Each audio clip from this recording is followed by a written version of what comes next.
त्वम् आदौ प्रोक्तवान् इति। अर्जुन ने कहा, सूर्यदेव विवस्वान आपसे पहले हो चुके, ज्येष्ठ हैं, तो फिर मैं कैसे समझूं कि प्रारंभ में भी आपने उन्हें इस विद्या का उपदेश दिया था। हरे कृष्णा। आपसे पहले ही हो चुके हैं, ज्येष्ठ हैं, कैसे समझो। ठीक है, तो ऐसा नहीं है कि भगवत गीता कोई ब्लाइंड फेथ है, कोई भगवान ने कुछ भी बोल दिया हम बस गधे की तरह सुनने का और स्वीकार करने का। ऐसा नहीं। अर्जुन प्रश्न पूछ रहा है, कृष्ण जी आप बोल रहे हैं आपने गीता तो सूर्यदेव को दी, मैं कैसे स्वीकार कर सकता हूँ। ठीक है, इसका टूलिका माता जी हमने इनको कैलकुलेशन समझाया था पिछली बारी टाइम का। यस प्रभु जी, समझाया समझाया था। था। ठीक है, हाँ वेरी। जी। ठीक है, तो जो सूर्यदेव के बेटे मनु है, और मनु का तो जीवन बहुत बड़ा है, तो मनु के जन्म के लिए अगर अगर पहले अगर सूर्यदेव ने ये ज्ञान सुना भगवान से, तो उसका टाइम बहुत ज्यादा है। मनु का उम्र है 30 करोड़ साल, तो 12 करोड़ साल अभी, 30 करोड़ साल टोटल उम्र उनकी होती है, अभी 12 करोड़ साल उसकी उम्र हो गई है। तो मतलब 12 करोड़ साल पहले सूर्यदेव ने ज्ञान सुना। ठीक है, तो इसलिए अर्जुन ने पूछा कि आप तो मेरे संगी हो, ये 12 करोड़ साल पहले की क्या बात कर रहे हो। जैसे कभी कभी हम लोग कुंभ मेला में थे, तो कुंभ मेला में बहुत साधु आते हैं, तो कभी कभी हम ऐसी मजाक में पूछते, आपकी उम्र क्या है, ऐसी पूछता था मैं। मेरी उम्र 110 साल। तो ठीक है, चलो भाई। तो एक आदमी का मैंने पूछा आपकी उम्र क्या है, बोला मेरी उम्र, मैं तो सीता के स्वयंवर में था। तो मैंने कहा ये वैसी बात हो गई जैसे अर्जुन कृष्ण को पूछ रहा, मतलब सीते का स्वयंवर तो लाखों साल पुरानी बात है। उसी तरह कृष्ण जी बोले मैंने सूर्यदेव को ज्ञान दिया। सूर्यदेव को ज्ञान 12 करोड़ साल पहले, ये तो असंभव है। तो इसलिए अर्जुन पूछा कृष्ण जी क्या है ये सब, मैं कैसे स्वीकार करूं, आप तो मेरे मेरे ही उम्र की हो, मेरे ही उम्र के हो, कैसे मैं स्वीकार कर सकता हूँ कि आप करोड़ों साल पहले आपने ज्ञान सूर्यदेव को दिया। इसलिए प्रश्न पूछ रहा है। ठीक है, तो प्रश्न सारे चीज में समझने के लिए प्रश्न कोई गलत नहीं है, और उसके प्रश्न होंगे तो उत्तर आएगा। लेकिन हमारे प्रश्न छोटे रहते हैं, इसलिए हमारा जीवन व्यर्थ हो जाता है। अगर आपके बड़े बड़े प्रश्न होंगे तो उसको उत्तर देने के लिए आपको एक गुरु ही चाहिए होगा। गुरु मतलब जिसको आपके प्रश्नों का उत्तर है, उसको गुरु बोलते हैं। लेकिन हमारे प्रश्न ही नहीं है, और उसके लिए गुरु की जरूरत नहीं है। हमारा प्रश्न है कहाँ खाना खाना है, कहाँ सोना, उसके लिए गुरु के, आध्यात्मिक गुरु की क्या जरूरत है। हमारे पास प्रश्न होना चाहिए। ठीक है, श्री भगवान वाच। हरे कृष्णा। श्री भगवानुवाच बहूनि मे व्यतीतानि जन्मानि तव च अर्जुन तानि अहं वेद सर्वाणि न त्वं वेत्थ परन्तप। श्री भगवान ने कहा, तुम्हारे तथा मेरे अनेकानेक जन्म हो चुके हैं, मुझे तो उन सबका स्मरण है, किंतु हे परंतप तुम्हें उनका स्मरण नहीं रह सकता है। हरे कृष्ण।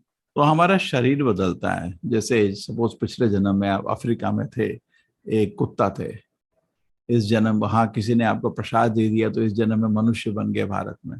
ठीक है, अब आपको पिछले जन्म की अगर याद भी आएगी ना, तो क्योंकि शरीर लगेगा तो समझ भी नहीं आएगा क्या याद आ रहा है, क्योंकि शरीर बदल जाता है। शरीर बदलने में फिर सारे रिश्तेदारे बदल जाते हैं, सारे वातावरण बदल जाता है, तो याद भी आए उसका कुछ लॉजिक नहीं समझ आता। लेकिन भगवान अपना शरीर कभी नहीं, उनका तो शरीर आध्यात्मिक है, हमारा शरीर भौतिक है, तो हमारा शरीर बदलता रहता है, तो वो पूरी यादों को समझ भी नहीं आता है। ठीक है, तो भगवान शरीर नहीं बदलते, इसलिए कोई चीज भी नहीं भूलते। ठीक है, ये भी एक अच्छे आर्गुमेंट है। तो भगवान अलग है, हम अलग है, हम भगवान से बहुत छोटे हैं, हम भूल जाते हैं। हाँ, जैसे कोई लोग बोले मैं भगवान हूँ, चल ये बताई कल कल क्या खा रहा था, यार याद नहीं। ये भूलने वाला भगवान, ये तो अलग भगवान है, भगवान तो कुछ नहीं भूलते। ठीक है, तो तुमको तो भूल गया अर्जुन, तुम जो भी हो एक छोटे से जीव हो, तुम तो भूल जाते। मेरे को तो तुम मेरे साथ एक्चुअली अलग अलग लीला में भगवान के साथ अर्जुन जरूर भाग लेते हैं, वो कृष्ण के बहुत प्रिय मित्र हैं। जैसे राजा कहीं भी जाता है, पूरा उसका टीम जाता है, सेक्रेटरी जाता है, गार्ड जाता है, सब जाता है, ड्राइवर जाता है। उसी तरह भगवान के साथ अर्जुन जैसे नित्य भक्त हमेशा रहते हैं।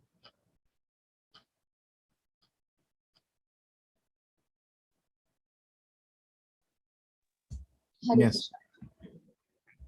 अज अपि सन् अव्यय आत्मा भूतानां ईश्वरः अपि सन् प्रकृतिं स्वाम अधिष्ठाय संभावी आत्म मायया। यद्यपि मैं अजन्मा तथा अविनाशी हूँ और यद्यपि मैं समस्त जीवों का स्वामी हूँ, तो भी प्रत्येक युग में मैं अपने आदि दिव्य रूप में प्रकट होता हूँ। हरे कृष्ण।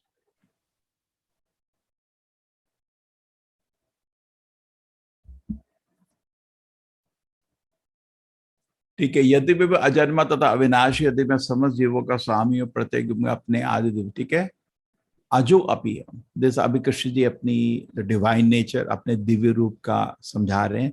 अजो अपी, अपी अपी मतलब किंतु, मैं अजन्मा हूं तब भी, तब भी, तथापि, होते हुए, अव्यय आत्मा भूतानाम ईश्वर, मैं सारे जीवों का मालिक हूँ, भूतानाम ईश्वर, प्रकृतिम स्वाम अधिष्ठाय, मैं इस दुनिया में प्रकट होता हूँ अपनी शक्ति से। बहुत कहते, भगवान का लीला का विवरण किसी भी धर्म में नहीं है ना, नहीं है, बाकी धर्मों में नहीं है भगवान के, इसलिए उनका रूप, उनका लीला का वर्णन नहीं मिलता।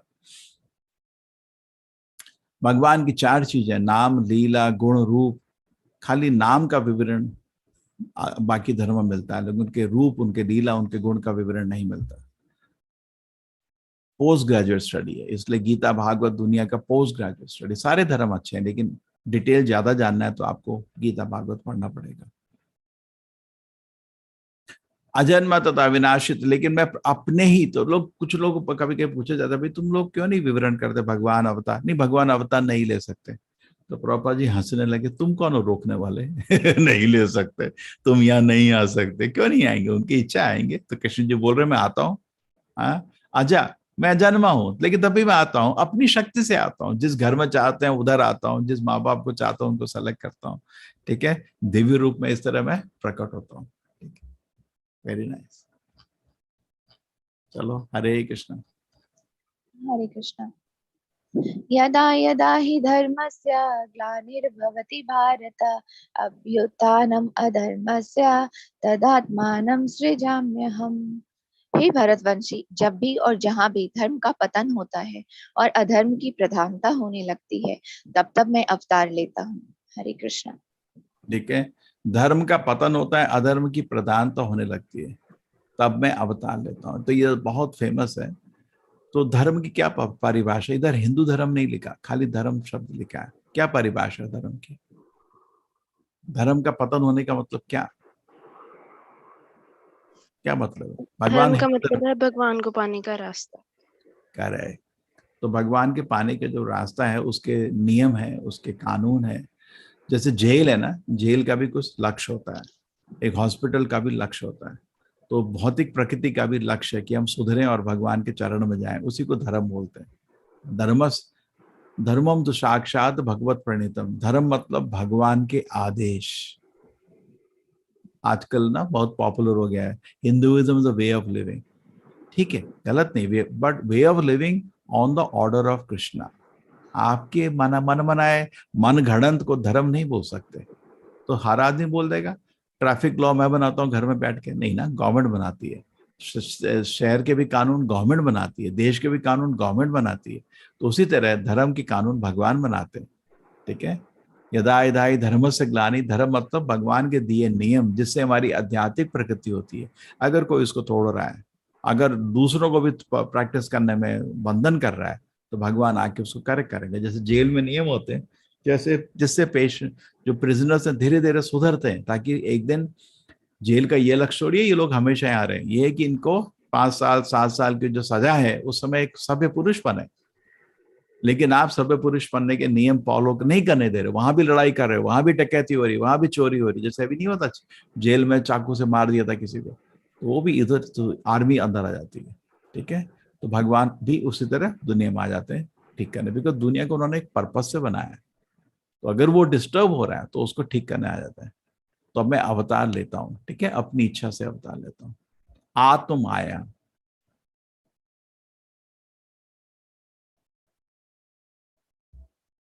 ठीक है, तो मैं क्या करता हूँ, अधर्म का नाश करता हूँ, ठीक है, और इस दुनिया में जन्म लेता हूँ।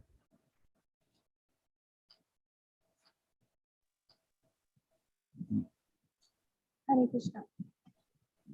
परित्राणाय साधूनां विनाशाय च दुष्कृतां धर्म संस्थापनार्थाय संभवामि युगे युगे।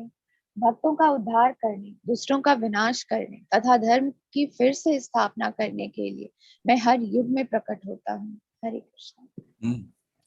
भक्तों का उद्धार करने के लिए परित्राणाय साधु नाम। अब साधु को कैसे डिफाइन करोगे? कोई कैसे डिफाइन करोगे? सभी लोग सोचते हैं साधु मतलब अच्छा आदमी, सभी लोग सोचते हैं मैं साधु हूँ, सभी लोग दुनिया में, तभी इतनी प्रॉब्लम है। साधु को कैसे परिभाषा दोगे? कोई सोच सकता है साधु की परिभाषा इधर?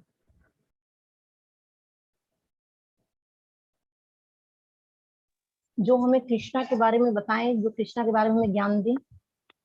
लेकिन उनका क्या आचरण होना चाहिए? उनका भी आचरण वही होना चाहिए कि प्रभु जी जो वो फॉलो कर रहे वो ही हमें सिखाए, जैसे गुरु परंपरा में जो साधु जैसे हैं। ठीक है, तो खुद भी फॉलो करें हमेशा। Very nice. और जो व्यक्ति कृष्ण भावना भावित है वही वास्तव में साधु है। चलो, जो कृष्णा कॉन्शियस है। और जो सत्व गुण में है। ठीक है, सत्व गुण। ठीक है, शुद्ध सत्व, शुद्ध सत्व। ठीक है, तो इसका परिभाषा शास्त्र में दिया है। तितिक्षवः कारुणिकः सुहृदः सर्वभूतानां अजात शत्रभः शांता साधवः साधुभूषण। साधु को आभूषणों से परखा जा सकता है। तितिक्षवा बहुत ही करुणा, तितिक्षवा बहुत ही टॉलरेंट, कारुणिक बहुत ही करुणा, सुहृदः सर्वभूतानां सबका मित्र है, अजात शत्रु उसका कोई दुश्मन नहीं है, शांत बहुत शांत है, साधवा साधा आभूषण वो साधु के आभूषण, दुष्टों का विनाश करने, धर्म की फिर से स्थापना के लिए हर युग में प्रकट होता हूं, युगे युगे। ठीक है, तो अभी कलयुग में कैसे हम पता चलेगा भगवान प्रकट हुए हैं? तो हर युग में होते तो कलयुग में क्यों नहीं आए भगवान? भूल गए क्या? कृष्ण प्रभु जी कलयुग में चैतन्य महाप्रभु के रूप में आए ना।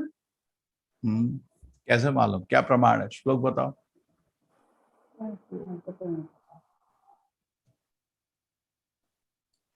वही बताओ भाई, श्लोक बताओ।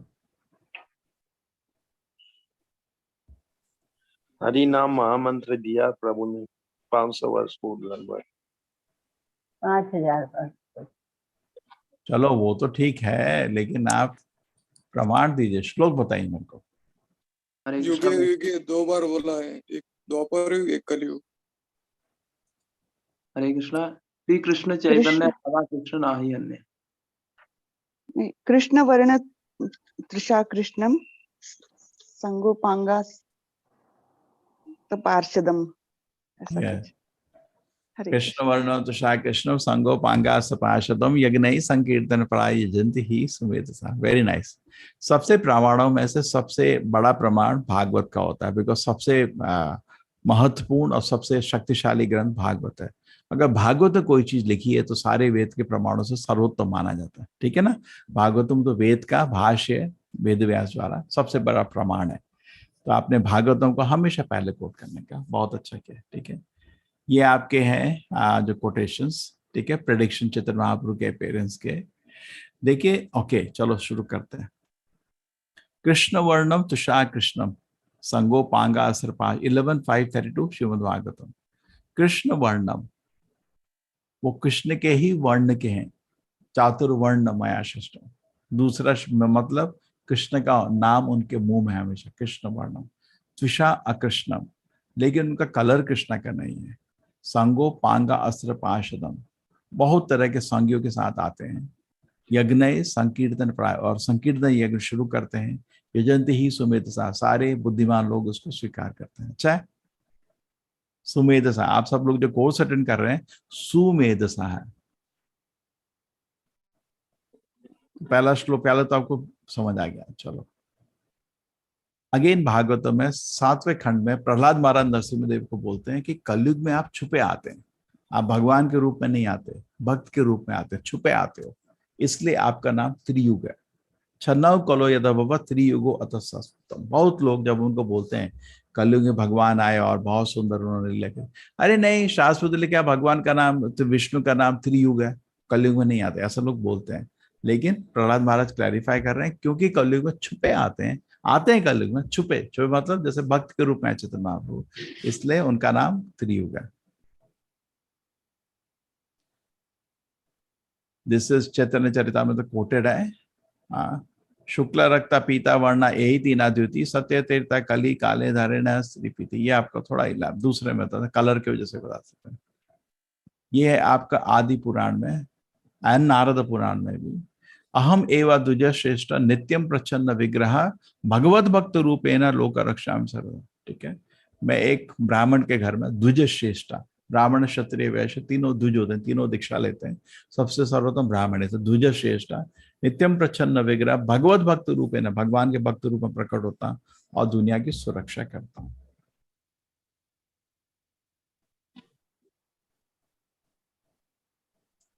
दिस इज कूर्म पुराण। कलिना दह्यमम उद्धरण्या तनुभृतम जन्म प्रथम संध्यायाम भविष्यति द्विजले। कलयुग में आऊंगा किधर? प्रथम संध्या में, कलयुग की शुरुआत में। कलयुग है 4,32,000 साल, तो शुरू के टाइम मतलब 5,000 साल शुरुआत का ही टाइम है, उसमें मैं आऊंगा द्विजले, एक ब्राह्मण के घर में।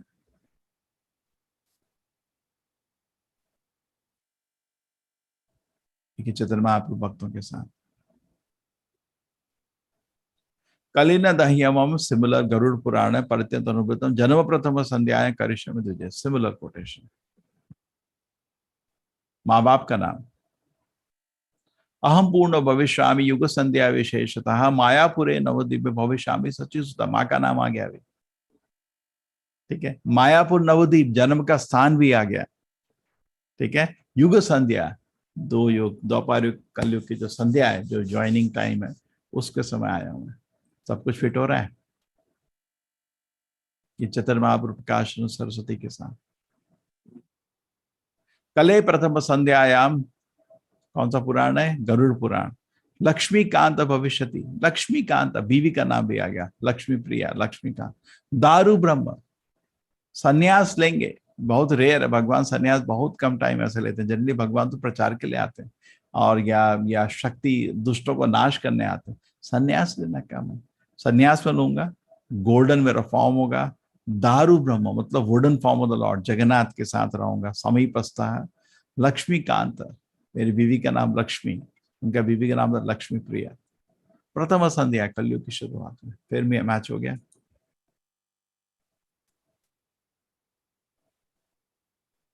सत्य देते कुलादि न से। ठीक है, ये सतयुग में हम सिंह नरसिंह के रूप में आए थे। त्रेता युग में भगवान राम के रूप में आए थे। ठीक है, ये नरसिंह पुराण में आ रहा है।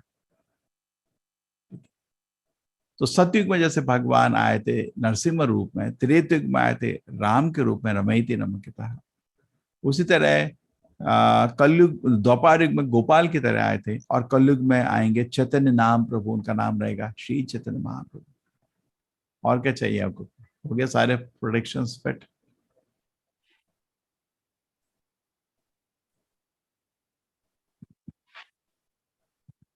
ठीक है, मैं आपको एक एंड का दिखा देता हूं।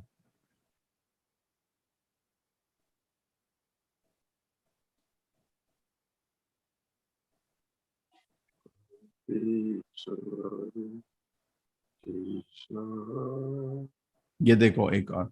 पौर्णमास्यम फाल्गुनस्य फाल्गुनी रक्ष योगतः भविष्य गौर रूपेण सची गर्भे पुरंदरात। तो ये आपका जो ना Phalguni star conjoint the full, generally March end में ऐसा आता है। Golden complex the womb of Sachi and Purandara Mishra.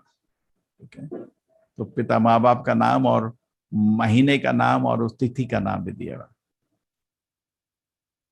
हरे कृष्ण प्रभु जी, तिथि पूर्णिमा थी और चंद्र ग्रहण लगा हुआ था, उसमें जन्म हुआ था ना इनका। करेक्ट।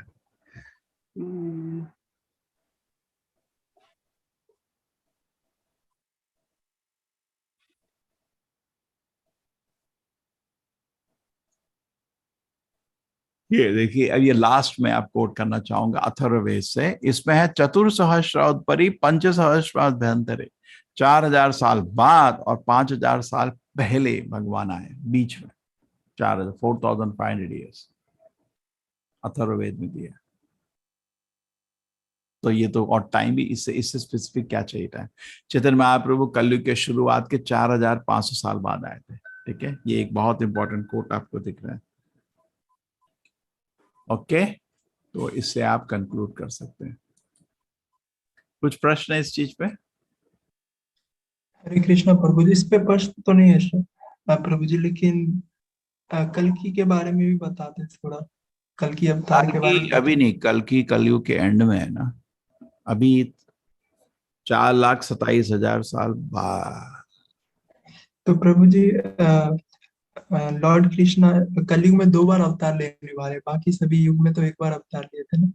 नहीं, वो बुद्धा के रूप में भी लेते हैं। बुद्धा भी का भगवान ही है, कलयुग में ही था वो। तो बुद्धा भी। कृष्ण प्रभु जी, जैसे कि प्रभु जी आपने बताया कि राम के अवतार में वो त्रेता युग में आए थे। हाँ, और राम के अवतार में प्रभु जी वो त्रेता युग में आए थे, और कृष्णा के अवतार में द्वापर युग में आए थे, और कलयुग में चैतन्य महाप्रभु के अवतार में। तो प्रभु जी जगन्नाथ भगवान जी तो भी तो कलयुग में मतलब है, ये थोड़ा सा कॉन्सेप्ट क्लियर कर दीजिए ना। नहीं, जगन्नाथ का रूप तो कृष्ण जी ने द्वापर युग में लिया था ना। देखिए क्या हुआ था, एक बारी आपके द्वारका में कौन था जो वृंदावन में भी था और द्वारका में था, दोनों जगह? रोहिणी, बलराम जी की माँ। ठीक है ना। तो बलराम जी की माँ जब थी उधर, कोई बाकी कॉमन नहीं है, कोई वही है।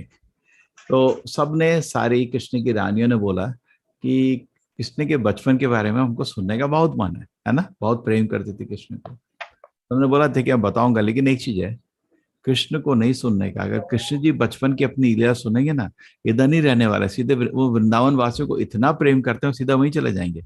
अच्छा, तो ऐसा करो, एक गेट बंद कर दो। तो उन्होंने गेट बंद कर दिया और उधर उनकी बहन सुभद्रा को खड़ा कर दिया, देखो कृष्ण बलराम आएंगे, उनको अंदर नहीं आने देना। ठीक है, तो उन्होंने अब प्रेम से, क्योंकि उन्होंने बचपन में सारी लीला देखी थी, बहुत प्रेम से शुरू कर दी कृष्ण की बचपन की सारी नटखट लीला। ठीक है, और उधर क्या है, कृष्ण बलराम जी पहुंच गए, वो तो ठीक समय ठीक जगह पहुंच जाते हैं। सुभद्रा ने बोला अंदर नहीं जाओगे मना है तुम दोनों को। ठीक है, तो बोलो, तो बाहर खड़े सुन रहे थे, और इतनी प्रेम की भक्तों की लीला कि भगवान के शरीर में विकार आ गया। ठीक है, इतनी बड़ी आंखें हो गई, है ना, मतलब वो एक्सटेसी में आनंद से, और हाथ पैर अंदर चले गए। ठीक है, तो ये तो भगवान की लीला है। तो कृष्ण जी, बलराम, सुभद्रा ने तीनों लीला ऐसे शरीर को लिया, और वो आनंद में पागल हो रहे थे, क्योंकि भक्तों का प्रेमी है ना, वृंदावन लीला तो भक्तों का प्रेम है, आनंद ले रहे थे उसका। तो नारद मुनि आप प्रकट हो गए, बोले कृष्ण जी, इस दुनिया में एक मंदिर हो जहाँ आप इस रूप में आपकी पूजा हो। तो वो ये कृष्ण का कारण है कि ऐसा लीला प्रकट हुआ। फिर जगन्नाथ जी का मंदिर इसी कारण से बना। एक राजा था जिसको मतलब आदेश आया स्वप्न में ऐसे कि एक मतलब लकड़ी आएगी। ठीक है, उसका तो बड़ा स्टोरी है, नीलांबर करके बहुत बड़ा स्टोरी है। एनीवे, लकड़ी आएगी समुद्र में, उस लकड़ी को पकड़ो। फिर उसके बाद एक आदमी आता है उसको कार्व करने के लिए। ठीक है, वो विश्वकर्मा ही है एक्चुअली, छुपा हुआ, और काम शुरू करता, बोलता है मेरे को, राजा को बोलता है मेरे को डिस्टर्ब नहीं करना बिल्कुल भी, मेरे को बहुत काम है, और जब अगर बीच में तुम मेरे को डिस्टर्ब करोगे वैसा ही छोड़ दूंगा मैं।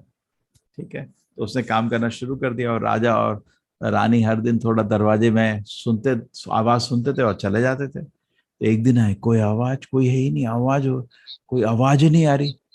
उनको बड़ा आश्चर्य लगा, 2 दिन हो गया कुछ आवाज ही नहीं आ रही। तो उन्होंने क्या किया, दरवाजा खोला, वो बैठा हुआ था, बोला देखो तुम डिस्टर्ब किया ना मेरे को, अब ऐसे ही छोड़ के जा रहा हूँ। और वो विग्रह वैसे ही, जैसे मतलब थोड़ा पहला कटिंग करेंगे ना, ऐसा कटिंग करके हाथ पैर उसने बनाए नहीं थे ठीक से। तो उस समय वो तो बहुत ही चिंतित हो गया, भाई ये क्या। तो फिर उसको पता चला कि ऐसा ही भगवान कलयुग में प्रकट होने वाले हैं जगन्नाथ के लिए। ठीक है, एक्चुअली किसी भी कलयुग में जगन्नाथ जी का सबसे ज्यादा महत्वपूर्ण रहता है, इसलिए जगन्नाथ जी का पूजा होना चाहिए कलयुग में। इस युग में चैतन्य महाप्रभु प्रकट हुए, इसलिए नवोदीप धाम भी बहुत इंपॉर्टेंट है। नहीं तो कलयुग के लिए पूरी धाम, सतयुग के लिए बद्रीनाथ धाम, त्रेतयुग के लिए रामेश्वर धाम, द्वापर युग के लिए द्वारका धाम, और कलयुग के लिए जगन्नाथ धाम। ठीक है, हरे कृष्ण प्रभु जी। हम्म। प्रभु जी, जब जब प्रभु ने जन्म लिया तो इन्होंने दुष्टों का संहार किया, राक्षसों का संहार किया और धर्म की रक्षा करी, भक्तों की रक्षा करी। फिर उसके बाद चैतन्य महाप्रभु के रूप में अवतार लेने के बाद में आज जो हम देख रहे हैं चारों तरफ इतना दुष्ट लोग है, धर्म की हानि हो रही है, धर्म का नुकसान हो रहा है, लोगों में आस्था कम हो रही है। ऐसा क्यों प्रभु जी? चैतन्य महाप्रभु के तो अवतार लेने के बाद तो इन सब दुष्ट शक्तियों का नाश होना चाहिए था प्रभु जी, अभी ऐसा क्यों हो रहा है? हानि क्यों हो रही है प्रभु जी? हरे कृष्ण। देखिए अगर परित्राणाय साधुना विनाशाय जो दुष्कृताम का श्लोक अगर करना होता तो भगवान तो शक्ति के साथ प्रकट होते ना, भक्त के रूप में प्रकट नहीं होते। उनका स्ट्रैटेजी है ये कि अगर मारना चाहेंगे दुष्टों को तो कोई नहीं बचेगा, उनको परशुराम या कालकी का जैसा रूप लेना पड़ेगा, कोई नहीं बचेगा, सारे दुष्टी हैं दुनिया में, साधु कोई नहीं है। मतलब करोड़ों में से आपको 5 साधु मिलेंगे, पूरे भारत में ही सब नाश हो जाएगा, बाकी दुनिया की तो बात ही नहीं करो। तो इसलिए भगवान क्या करते हैं इस युग में, एक भक्त के रूप में प्रकट होते हैं और बोलते हैं हरि नाम का जाप करो।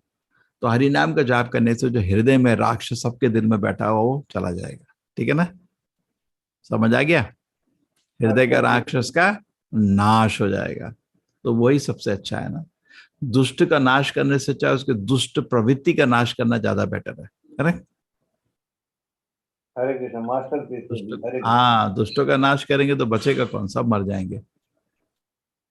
कृष्णा प्रभु जी बताते हैं कि जगन्नाथपुरी में मैंने कितने साल के बाद वो मूर्ति जब चेंज होती है तो उनका हार्ट चेंज होता है, वो भी आंखों पे पट्टी बांध के। ठीक है, वो ठीक, वो पंचरात्र पद्धति है महाराज। पंचरात्र पद्धति के कुछ नियम कानून होते हैं, उस तरह चलता है। ठीक है, मूलतः भक्तों के प्रेम के कारण भगवान कहीं पे भी रहते हैं, किसी भी मंदिर में। आप उनको किसी भी पंचरात्र विधि किसी नियम से बांध नहीं सकते। प्रेम है ना, भगवान प्रेम से रहता है। भक्त प्रेम कर रहे हैं तो उस विग्रह को स्वीकार करे, उससे प्रचार करते हैं, उससे भक्तों के सेवा स्वीकार करते हैं। ठीक है। हरे कृष्णा प्रभु जी कहते हैं कि नासा रिसर्च कर रहा है कि ये जो ध्वज है ना, ये इस साइड क्यों हवा के विपरीत दिशा में क्यों लहराता है? ठीक है, वो ज्यादा इंपॉर्टेंट चीजें नहीं है। ज्यादा इंपॉर्टेंट चीजें जगन्नाथ जी बहुत कृपालु हैं, इन चीजों फोकस करें। मैजिक जो होता है ना माता जी, मूर्खों के लिए होता है। मूर्ख लोग मैजिक, गीता का ज्ञान नहीं समझेंगे, ये सब कुछ एक मैजिक है, ये मैजिक, वो सब चीज छोड़िए, वो ज्यादा इंपॉर्टेंट चीज नहीं है। हमारा मूल लक्ष्य है कि जो भगवत गीता का जो ज्ञान है उसको अपनाया जाए, समझा जाए, अपनाया जाए, है ना। उसमें मैजिक है, ये मैजिक चलता है। ठीक है, कभी आपके इंटरनेट में मिलता है ऐसा, इधर परछाई नहीं पड़ती, इधर नहीं, ये नहीं होता, उधर वो नहीं होता, चारों तरफ ये चीजें शास्त्र में तो नहीं लिखी, लोगों ने देखा कुछ और उसको चमत्कार के लोगों क्या है ना, चमत्कार से अगर भगवान के पास लोगों को लाएंगे तो ज्यादा सीरियस लोग नहीं आएंगे, तो बेवकूफ बनाने वाले जैसी चीज है।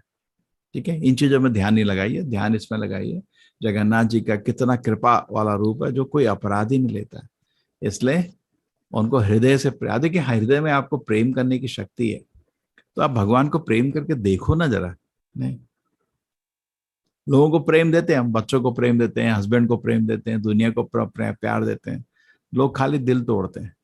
थोड़ा अपना हृदय भगवान की तरफ लगाओ ना, वही तो भगवत गीता का मैसेज है। ठीक है, तो जगन्नाथ जी का बहुत कृपा है, वो अपराध नहीं लेते हैं। तो इसलिए जनरली कलयुग में जगन्नाथ बलदेव सुभद्रा का ही हर जगह पूजा जरूर होना चाहिए। बाकी विग्रह कर रहे हैं लेकिन जगन्नाथ जी को जरूर रखना चाहिए। लेकिन इस कलयुग में चैतन्य महाप्रभु आ गए हैं, वो हजारों में से 1000 कलयुग में से एक बारी चैतन्य महाप्रभु आते हैं, चैतन्य भगवान के दिन में एक बारी। तो इस कलयुग में चैतन्य महाप्रभु भी कोई अपराध नहीं लेते, बहुत दयालु हैं। इसलिए इस्कॉन में हम रिकमेंड करते हैं, जब कोई भगवान की पूजा घर में शुरू करता है, हम तो रिकमेंड करते हैं पिक्चर ही रखो, बिकॉज तुमसे सेवा नहीं होगी। लेकिन अगर आपको बहुत उत्सुकता है, घर वाले लोग मदद करने के लिए रेडी हैं, तो या तो गौरनीता ही रखो या जगन्नाथ बलदेव सुभद्रा रखो, उसमें अपराध नहीं है, कोई अपराध नहीं लेते। कोई गलती होती है चलो छोड़ो, लेकिन राधा कृष्ण रखोगे तो फिर नियम शुरू हो जाते हैं, बहुत सारे नियम। ठीक है प्रभु जी, मुझे एक क्वेश्चन पूछना था। हरे कृष्णा प्रभु जी, यानी मैंने अभी जगन्नाथ जी लाए हैं, यानी उनके फूल अभिषेक करके पूजा भी की है, घर में रखे अभी, तो मेरे यहाँ ना और मेरे बहन के भी जगन्नाथ जी आए हैं, तो वो मुझे देना है, यानी उनको जाके घर पे उनके देना है। तो मैं भी आज निकलूंगी, तो लेकिन अभी रथ यात्रा डालूंगी, तो मैं घर पे उनके लिए खाना ये सब बना के जाऊंगी, तो चलेगा ना?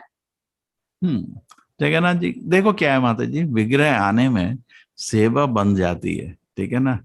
ठीक है, जो मंदिर में जो विग्रह होते हैं ना, उनकी प्राण प्रतिष्ठापना होती है, ठीक है। उधर सेवा रुक नहीं पाती, 6 बारी दिन में 10 बारी दिन में भगवान की पूजा भोग सब चलता रहता है। घर में वो स्टैंडर्ड नहीं हो सकता, ठीक है। तो जो होता है हम करते हैं, ठीक है। हाँ, तो चलेगा ना? मैं बंद करके जाऊंगी तो ये रथ यात्रा भी आएगी, वो थोड़ा सा मन को लग रहा है, लेकिन उनके यहाँ भी पहुंचनी चाहिए, उनको बहुत उत्सुकता वही है कि होता मैं है ना, घर में विग्रह इसलिए लाना सोचना चाहिए, ठीक है। क्योंकि घर में अब टीम होती है ना, जैसे मंदिर में भी क्या है, हम लोग 15 ब्रह्मचारी हैं इधर, एक ने दूसरा जरूर पूजा करता है, भगवान की सेवा नहीं रुकती है ना। घर में क्या है, सब लोग तो एक तो इंटरेस्ट नहीं रखते आजकल, है ना, कुछ और कर लेंगे लेकिन ये नहीं करेंगे, तो फंस जाते हैं हम लोग, ठीक है। वो तो है, सही है। तो चलेगा ना प्रभु जी? जाएंगे तो उनको क्या विग्रह बोले देने चलेगा? यानी प्रभु जी हम तो यानी सेवा के लिए जा रहे हैं ना, किसी की यानी जगन्नाथ जी उनको रथ यात्रा में बहुत इच्छा है कि उस दिन आए उनके, तो हम लेके जा रहे हैं वहां, तो वहां पूजा करेंगे, ये करेंगे, अब तो लेके जा चलेगा। रहे हो तो ठीक है, लेके जा रहे हो तो ठीक है। हाँ, लेकिन अब ये थोड़ा मन को रहेगा कि इनका होगा नहीं, बस थोड़ा। नहीं ठीक है, थोड़ा वो अब भगवान अच्छा, तो जगन्नाथ जी अपराध नहीं लेते, ठीक है। अच्छा कीर्तन कर देना उनके सामने, वो हाँ खुश हो जाते हैं। चैतन्य महाप्रभु जगन्नाथ जी थोड़े कीर्तन से ही खुश हो जाते हैं। ठीक है प्रभु जी, धन्यवाद प्रभु जी। तो बस खाना बना के जाए, उनके सामने रख के जाए तो चलेगा ना प्रभु जी? कि आप खा लेना करके ऐसा बोल दे उनको, तो ऐसा चलेगा? पंचरात्र विधि नहीं है, ठीक है। ठीक है, अब घर का है, घर का ऐसा ही रहता है, मंदिरों में ऐसा नहीं कर सकते हम लोग, अलाउड नहीं है हमको। मंदिर में हाँ, भगवान के सामने भाई खा लेना, हम चल रहे हैं ये नहीं चलता। वो तो है। तो इसलिए जो लोग विग्रह नहीं लाए हो, सोच के लाना, बिकॉज सेवा बन जाती है, ठीक है। नहीं विग्रह प्रभु जी, वो ना सब मेरे पीछे पड़े थे, आप ले लो ना, नहीं बोल सकते, ऐसा होता है ना, और जगन्नाथपुरी से आए हैं, नहीं, तो ठीक वो हो तो क्या, जैसे देखो मैं बताता हूँ, जैसे मेरे पीछे देखो किसी ने मेरे को राधा कृष्ण दिया, मैंने ऐसे रखा है, मंदिर में नहीं रखा। मंदिर में जब रखते हैं तो सेवा शुरू हो जाती है ना। हाँ, ऐसे तो मेरे पास बहुत है, आपको कितने लोग देते रहते हैं मेरे को, मैं रखा हूँ चारों तरफ एक शो पीस की तरह, ठीक है ना। लेकिन स्थापना नहीं किया। फिर पूजा एक बार शुरू होती है ना, जो भी स्टैंडर्ड है पूजा का बढ़ते रहना चाहिए, कम नहीं हो सकता। तो ऐसा होना नहीं चाहिए, नहीं घर छोड़ के नहीं जाना चाहिए, नहीं जगन्नाथ जी आते हैं तो ऐसा घर में किसी को देखो कोई दोस्त को बोल सकते हो, कोई अपने मित्र को बोल सकते हो, ठीक है, थोड़ा भगवान को थोड़ा भोग कर, कोई नहीं करेगा कोई कर। जगन्नाथ जी अपराध तो लेते ही नहीं, तो आराम से कर सकते हो, ठीक है। ठीक है प्रभु जी, तो बंद करके वो कभी गुस्सा फिक्र नहीं करो, वो कभी गुस्सा नहीं होते, बहुत कृपा, ठीक है। लेकिन थोड़ा ध्यान रखने का, जब भी विग्रह लेते हैं घर में, थोड़ा ध्यान रखने का, ठीक है। हरे कृष्णा।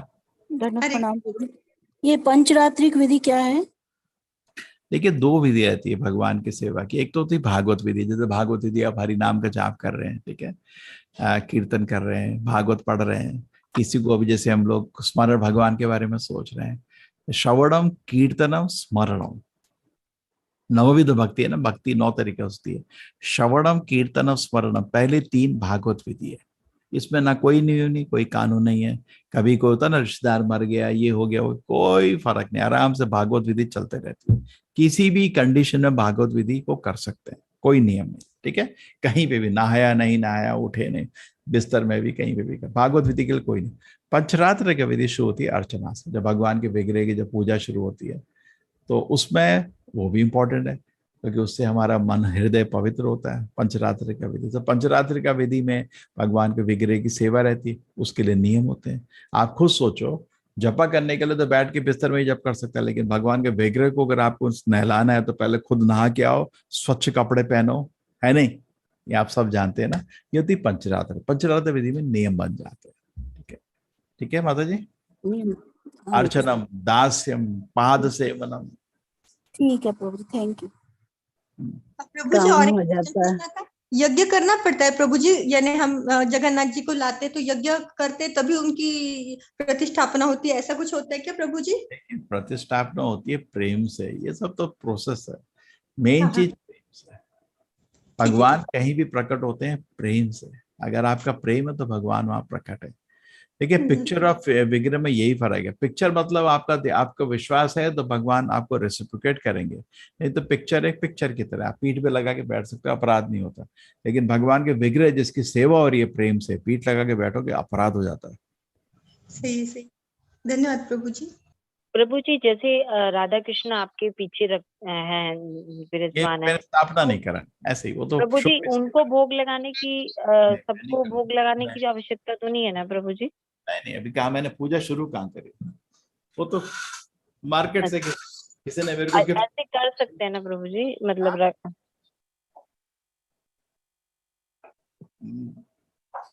ठीक है। तो मंदिर में क्या होता है ना, जो आपका जो गर्भगृह होता है वहां विग्रह को रख के स्थापना करी जाती है। फिर उसके बाद जो स्थापना के समय हम प्रॉमिस देते हैं, पुजारी हमसे प्रॉमिस लेता है क्या क्या सेवा करोगे। पंचरात्र विधि के अनुसार हम बोलते हैं इनको 4 बजे उठाया जाएगा, उसमें स्वीट राइस खिलाया जाएगा, 4:30 बजे इनका आरती होगा, मंगल आरती होगा, उसके बाद उनको फल खिलाए जाएंगे, उसके बाद 7:15 बजे उनको, या जितना 8 बजे उनको पूरा लंच में ब्रेकफास्ट मिलेगा, और फिर उसके बाद आरती भोग लगाने के बाद आरती होगा, फिर उनको 1 बजे सुलाया जाएगा।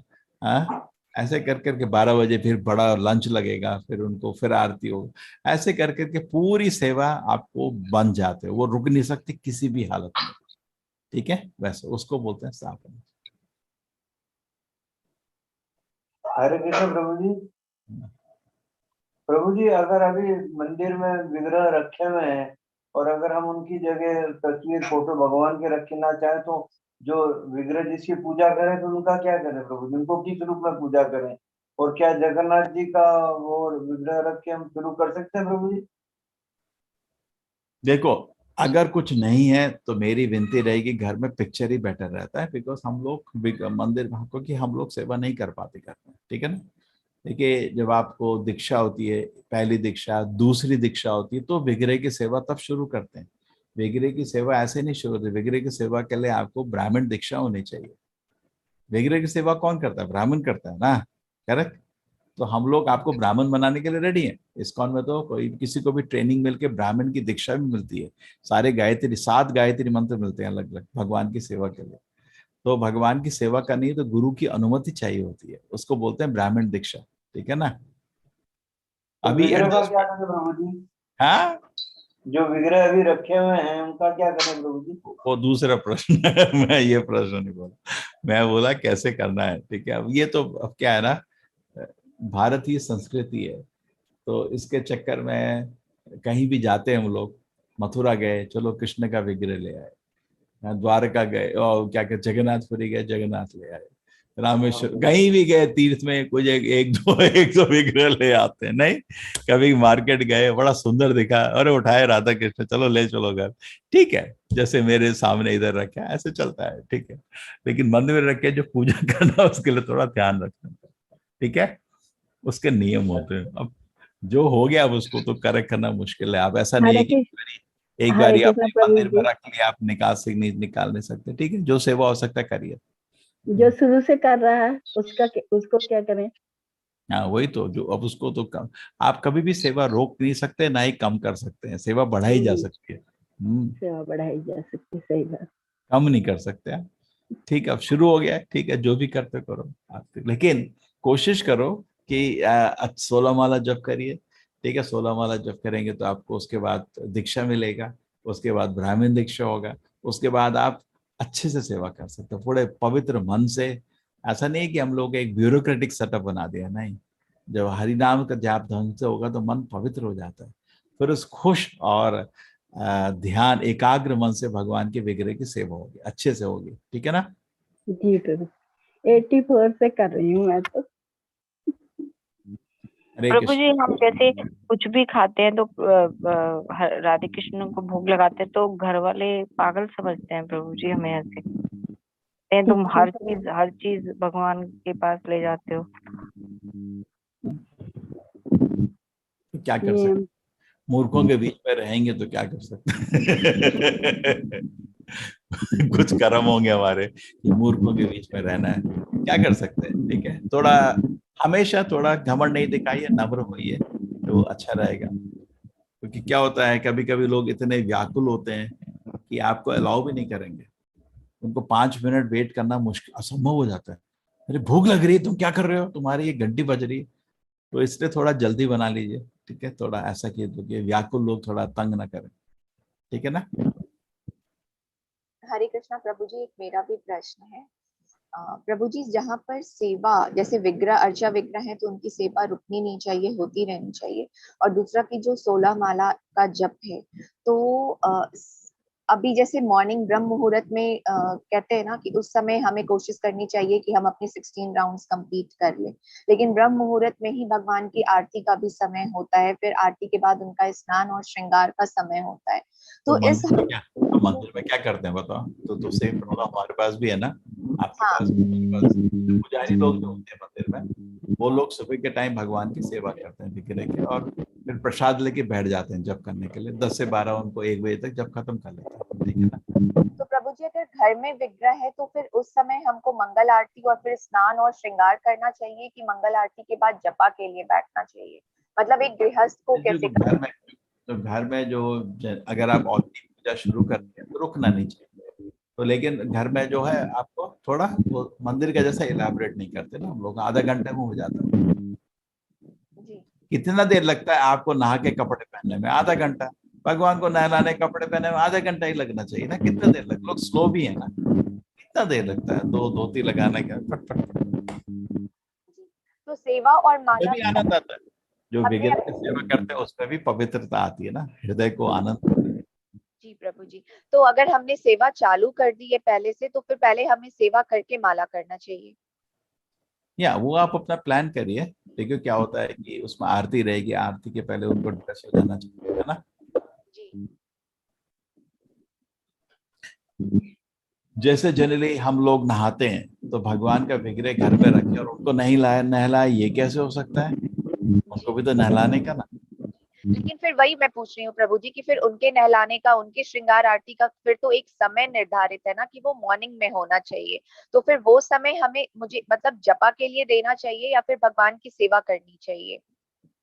दोनों ठीक है, ठीक है। तो जो भी सेवा शुरू करी है उसको रोका नहीं जाता, ठीक है। तो आपने जितना भी शुरू किया उसको भी कंटिन्यू करिए, साथ में हरि नाम का जाप भी करिए, ठीक है।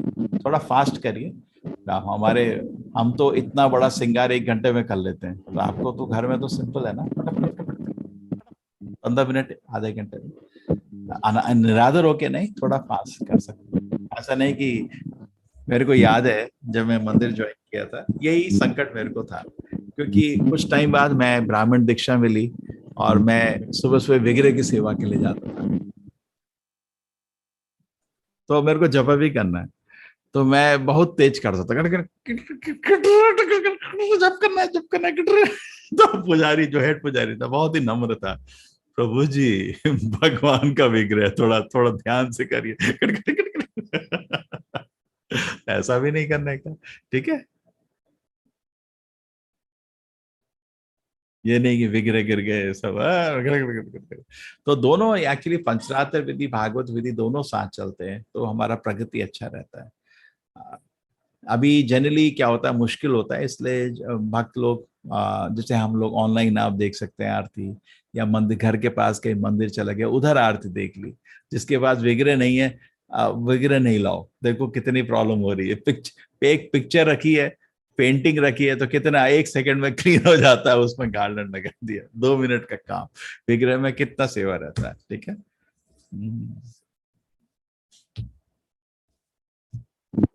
जी बहुत, कम से कम घंटा 1 घंटा लगता है। अच्छा है ना, लेकिन देखो क्या है, प्रेम से करोगे उसमें आनंद भी आता है ना। देखो, एक विग्रह को एक भार नहीं समझना चाहिए सिर का। नहीं। तो दो चीज होती है, एक होता है गलग्रह, एक होता है अर्च विग्रह।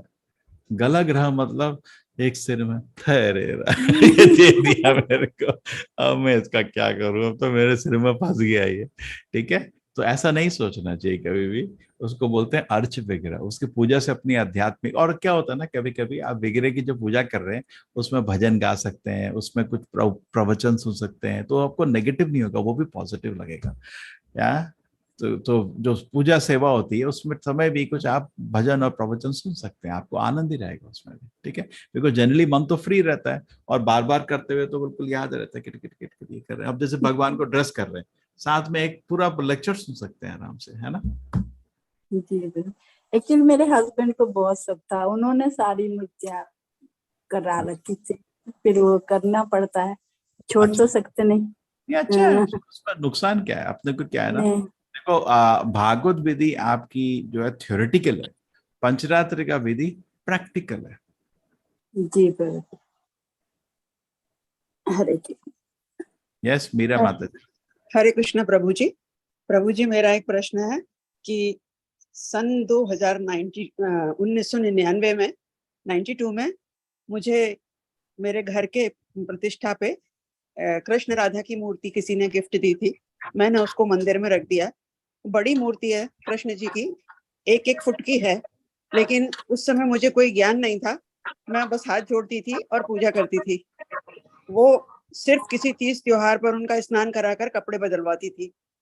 उसके बाद मुझे उससे कष्ट होने लगा कि ये मैं नहीं कर पा रही हूँ। फिर मैंने एक लड्डू गोपाल रख लिए साथ में। अब मैं लड्डू गोपाल की सेवा करती हूँ और वो कृष्ण राधा को मैं रोज नहीं नहला पाती हूँ, तो उसके लिए मुझे कुछ नुकसान है? देखिए फायदा नुकसान की बात नहीं, भगवान मंदिर में जो घर में जो सेवा होती है ना, मंदिर की सेवा नहीं है, ठीक है ना। घर में सेवा सिंपल रहती है, ठीक है, तो नुकसान का बात नहीं है। लेकिन मंदिर का सेवा जो होता है स्टैंडर्ड से होता है, ठीक है ना, इतना समझ लीजिए बस काफी है ना। तो वो रखा, अब उनको ना हटा सकते हैं ना, उनकी श्रद्धा इतनी है कि उसको क्यों हटा रहे, उनको नहीं हटा रहे, जो उनको बस लड्डू गोपाल की सेवा करते हैं। हाँ। वो ठीक है, देखिए जो भी सेवा आपने कृष्ण की वगैरह के कर रहे हैं, जो लड्डू गोपाल के कर रहे हैं, मेरा इतना विनती है उसको कम नहीं करना बढ़ाते जी प्रभु जी, जी प्रभु जी, जी प्रभु, ठीक है, आगे बढ़ना ही चाहिए। लेकिन क्या होता है उसके लिए आपको घर के बाकी लोगों को भी ट्रेन करना पड़ेगा, है ना। कभी कभी बीमार पड़ गए, कहीं चले गए, थोड़ा ट्रेन, ठीक है। धन्यवाद प्रभु जी। कभी कभी लोग ऐसा भी करते हैं, मंदिर को दे देते हैं, है ना, आप क्योंकि मंदिर में सेवा होती है, आप कर दो फ्री सेवा, ऐसे भी रहता है कभी कभी, ठीक है। चलो, अर्चना विधि जो है नियम के अनुसार है, भागवत विधि में कोई नियम नहीं है, क्योंकि इस कलयुग में हमारी स्थिति बहुत संकट की है, इसलिए भागवत विधि को आराम से स्वीकार करिए, है ना। उस पर कुछ नियम नहीं, सुबह जपा नहीं हुआ चलो शाम को कर लिया, है ना, शाम को नहीं हुआ सोने से पहले कर ले, कोई नियम नहीं, है ना। बड़ा आनंद है ना, कलयुग में कंडीशन डालो तो बहुत मुश्किल हो जाता है। देखो अर्चना विधि है ही कंडीशन, ठीक है, चलेंगे। हरे कृष्ण प्रभु जी। अरे मेरी क्लास है प्रभु जी। हरे कृष्ण प्रभु जी, दंडवत प्रणाम। हरे कृष्ण प्रभु जी, दंडवत प्रणाम। हरे कृष्ण प्रभु जी, दंडवत प्रणाम। हरे कृष्ण प्रभु जी, दंडवत प्रणाम। हरे कृष्ण प्रभु जी, दंडवत प्रणाम। दंडवत प्रणाम प्रभु तो जी। अभी रथ यात्रा आ रही है जगन्नाथ जी की, हम तो 20 तारीख को भगवान को खींचेंगे फिर से एक और बारी। मेरा तो मन है कि हर हफ्ते कर सकते हैं हम भगवान का थोड़ा सा यात्रा, तो अभी ये तो रथ यात्रा का समय है, तो एक बारी भगवान को फिर से निकाल रहे हैं, ठीक है। और प्रभु जी हरे कृष्ण, ठीक है, चलने दीजिए मेरे को 8:30। हरे कृष्ण। अभी प्रभु इंग्लिश जी क्लास वृंदावन में भी हो रही है ये रथ यात्रा, हम वृंदावन के पास रहते हैं, जाना चाहते हैं। सभी मंदिरों में रहती है, सभी मंदिरों में रहेगी, आप जरा नेट में टाइप कर लेना, मिल जाएगा आपको, ठीक है। हरे कृष्ण, हरे कृष्ण। वृंदावन मथुरा में हो रही है, मथुरा में हो रही है, मैं देखा था।